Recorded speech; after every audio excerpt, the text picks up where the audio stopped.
너희가 그릇 범죄하여 여호와가 모세에게 말씀하신 이 모든 명령을 지키지 못하되 곧 여호와께서 모세를 통하여 너희에게 명령한 모든 것을 여호와께서 명령한 날 이후부터 너희 대대에 지키지 못하여 회중이 부지중에 범죄하였거든 온 회중은 수송아지 한 마리를 여호와께 향기로운 화제로 드리고 규례대로 소제와 전제를 드리고 순념소 한 마리를 속죄제로 드릴 것이라. 제사장이 이스라엘 자손의 온 회중을 위하여 속죄하면 그들이 사함을 받으리니 이는 그가 부지중에 범죄함이며 또 부지중에 범죄함으로 말미암아 헌물 곧 화제와 속죄제를 여호와께 드렸습니다. 이스라엘 자손의 온 회중과 그들 중에 거류하는 타국인도 사함을 받을 것은 온 백성이 부지중에 범죄하였음이니라. 만일 한 사람이 부지중에 범죄하면 1년 된 암염소로 속죄제를 드릴 것이요 제사장은 그 부지중에 범죄한 사람이 부지중에 여호와 앞에 범한 죄를 위하여 속죄하여 그 죄를 속할지니 그리하면 사함을 얻으리라. 이스라엘 자손 중 본토 소생이든지 그들 중에 거류하는 타국인이든지 누구든 부지중에 범죄한 자에 대한 법이 동일하거니와 본토인이든지 타국인이든지 고의로 무엇을 보응하면 누구나 여호와를 비방하는 자니 그의 백성 중에서 끊어질 것이라. 그런 사람은 여호와의 말씀을 멸시하고 그의 명령을 파괴하였은즉 그의 죄악이 자기에게로 돌아가서 온전히 끊어지리라. 이스라엘 자손이 광야에 거류할 때에 안식일에 어떤 사람이 나무하는 것을 발견한지라. 그 나무하는 자를 발견한 자들이 그를 모세와 아론과 온 회중 앞으로 끌어왔으나 어떻게 처치할는지 지시하심을 받지 못한 고로 가두었더니 여호와께서 모세에게 이르시되 그 사람을 반드시 죽일지니 온 회중이 진영 밖에서 돌로 그를 칠지니라. 온 회중이 곧 그를 진영 밖으로 끌어내고 돌로 그를 쳐 죽였어. 여호와께서 모세에게 명령하신 대로 하니라. 여호와께서 모세에게 말씀하여 이르시되 이스라엘 자손에게 명령하여 대대로 그들의 옷단 귀에 술을 만들고 청색끈을 그 귀에 술에 더하라. 이 술은 너희가 보고 여호와의 모든 계명을 기억하여 준행하고 너희를 방종하게 하는 자신의 마음과 눈의 욕심을 따라 음행하지 않게 하기 위함이라. 그리하여 너희가 내 모든 계명을 기억하고 행하면 너희의 하나님 앞에 거룩하리라. 나는 여호와 너희 하나님이라. 나는 너희의 하나님이 되려고 너희를 애굽 땅에서 인도해 내었느니라. 나는 여호와 너희의 하나님이니라. 민수기 15장에서 자주 등장하는 단어가 있습니다. 그게 무엇인가 하면 부지중에라는 말입니다. 무슨 말입니까? 나도 알지 못하면서 지은 죄라고 하는 것입니다. 나도 모르는 죄, 그것에 대해서는 하나님이 용서하신다는 것이죠. 24절에 보니까 회중이 부지중에 범죄하였거든 온 회중은 숫송아지 한 마리를 여호와께 향기로운 화제로 드리고 규례대로 소제와 전제를 드리고 숫염소 한 마리를 속죄제로 드릴 것이라. 그러니까 내가 모르고 지은 죄에 대해서는 제사를 드리면서 하나님께 용서를 구하면 용서해 주시겠다고 하는 것입니다. 그런데 그에 반해서 고의로 지은 죄가 있지 않습니까? 30절에 보니 고의로 무엇을 범하면 누구나 여호와를 비방하는 자니 그의 백성 중에서 끊어질 것이라.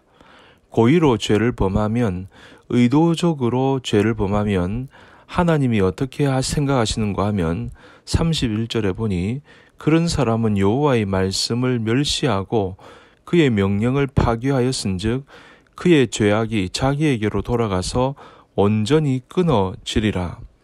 의도적인 죄는 하나님을 멸시하는 것과 같다는 것입니다. 그래서 제사로도 관계해보기 어렵다는 말입니다. 여기 중요한 말씀 중에 하나가 말씀을 멸시했다는 것입니다. 고의로 말씀을 어기는 것이 말씀을 멸시하는 것이라고 말씀하고 있습니다. 그래서 오늘 본문 말씀은요, 그럼 고의적으로 어떤 죄를 지었는가 그에 대한 예가 나옵니다. 32절에서 34절까지를 보시면 이런 내용이 나옵니다. 이스라엘 자손이 광야에 거류할 때에 안식일에 어떤 사람이 나무하는 것을 발견한지라. 그 나무하는 자를 발견한 자들이 그를 모세와 아론과 온 회중 앞으로 끌어왔으나 어떻게 처치할지는 지시함을 받지 못한 고로 가두었더니. 무슨 말입니까? 안식일에 나무를 하러 갔는데 이게 일인지 아닌지 모르는 것입니다.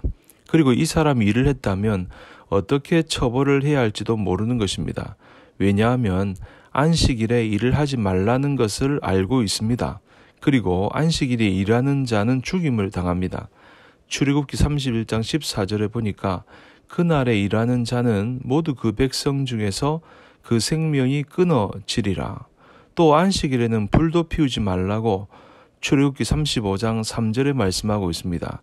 그래서 이런 안식일의 규정이 있기 때문에 일하는 것이나 불을 피우지 말라는 것은 아는데, 그럼 안식일에 나무를 한 사람이 있는데 이게 정말 안식일을 범한 것인가 하는 것입니다.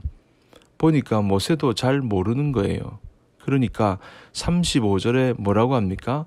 여호와께서 모세에게 이르시되 그 사람을 반드시 죽일지니 온 회중이 진영 밖에서 돌로 그를 칠지니라. 진영 밖에서 돌로 치라는 겁니다. 그러니 안식일에 나무를 하게 되면 그것도 죽임을 당하는 죄라고 하는 것입니다. 여러분 아주 무섭지 않습니까? 성경에 보면 죽음에 해당하는 죄가 있습니다. 첫 번째는 우상 숭배입니다. 두 번째는 거짓 선지자는 돌로 쳐 죽이라는 겁니다. 세 번째는 의도적인 살인도 돌로 쳐 죽이는 것입니다. 가끔 근친상간과 간음, 여호와의 이름을 모독하는 것도 용서가 되지 않습니다. 그러니까 오늘 이 안식일을 범한 사람도 돌로 쳐 죽여라고 하는 것입니다. 나무 줍는 것 때문에 죽임을 당하는 것입니다. 우리가 보기에는 나무 줍는 것조차도 이렇게 중한 죄에 해당하는 것을 보면 참 너무 엄격하고 무서워 보입니다. 그 당시에는 그만큼 안식일에 대한 규정이 엄격했고 죄에 대해서 아주 세밀했습니다. 그러니까 거룩을 훼손하는 것은 과감하게 하지 않도록 만드신 겁니다. 다시 말씀드리면 죄를 끊게 하기 위해서 가혹하다고 할 정도로 단호함이 있어야 하기 때문입니다. 죄를 끊기 위해서는 단호함과 의지와 결단이 있어야만 합니다. 단호하지 않으면 결코 죄를 끊을 수 없을 뿐만 아니라 마침내는 죄에게 정복되어 멸망에 이를 수 있다는 것입니다. 그래서 예수님은 심지어 눈이 범죄하게 하면 뽑아버리고 손이 범죄하게 하면 찍어버리고서라도 범죄하지 말라고 말씀합니다. 물론 이것은 실제로 눈을 뽑고 손을 찍어버리라는 말씀은 아닙니다.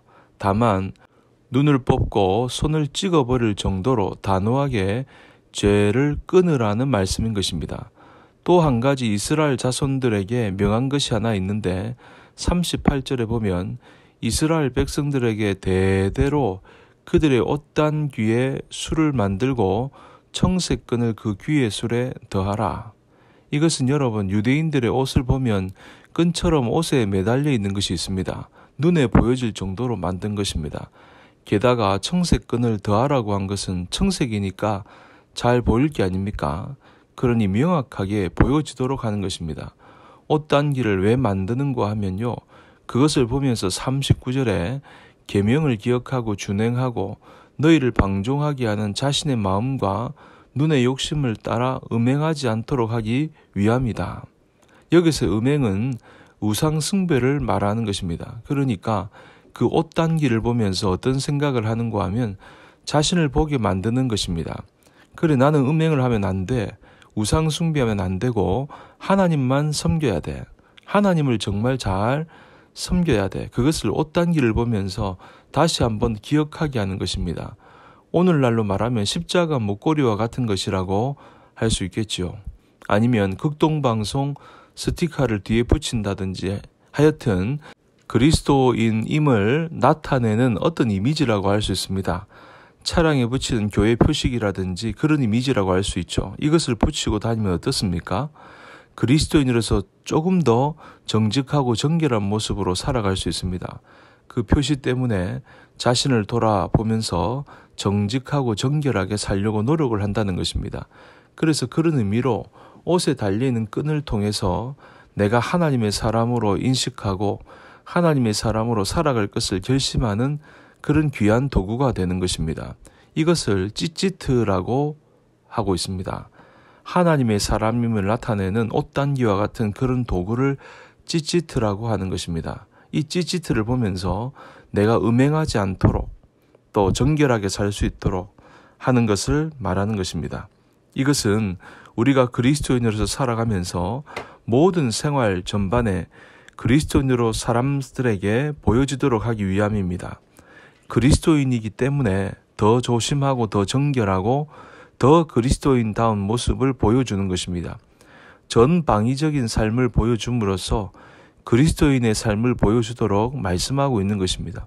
오늘도 저와 여러분이 사람들을 만날 때마다 나는 그리스도인이기 때문에 더 깨끗하고 정결하게 모범적으로 보여줄 수 있기를 바랍니다. 그래서 하나님께 영광이 되는 삶을 살아가는 저와 여러분 모두가 되기를 주님 이름으로 간절히 축복합니다.